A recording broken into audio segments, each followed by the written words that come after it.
ஐப்பசி மாதம் திருவோண நட்சத்திரத்தில் அவதரித்த பொய்கை ஆழ்வார், ஐப்பசி மாதம் அவிட்ட நட்சத்திரத்தில் அவதரித்த பூதத்தாழ்வார், ஐப்பசி மாதம் சதய நட்சத்திரத்தில் அவதரித்த பேயாழ்வார் ஆகியோரின் திருவந்தாதி முதல் பாசுரத்தை பாடி அவர்களை நினைவு கூறுவோம்.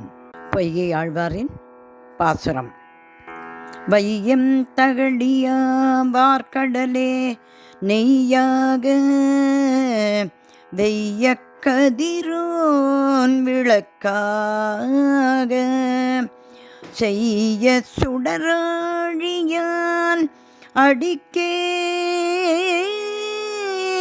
சூட்டினீன் சொல் மாலை இடராழி நீங்குகவே. அடுத்ததாக பூதத்தாழ்வாரின் பாசுரம். அன்பே தகழியா ஆர்வமே நெய்யாக இன்புருகு சிந்தை திரிய நண்புருகி ஞானச் சுடர் விளக்கேற்றினீன் நாரணர்க்கு ஞானத் தமிழ் புரிந்த நான்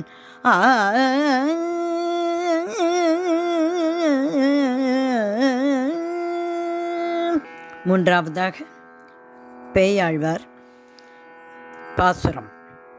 திருக்கண்டேன் பொன்மேனி கண்டேன் திகழும் அருட்கண் அணிநிறமும் கண்டேன் செருக்கிடரும் பொன்னாழி கண்டேன் புரிசங்கம் கை கண்டேன்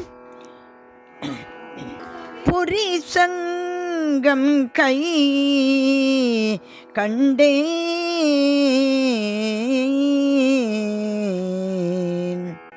பொய்கை ஆழ்வார், பூதத்தாழ்வார், பேயாழ்வார் திருவடிகளே சரணம் சரணம் சரணம்.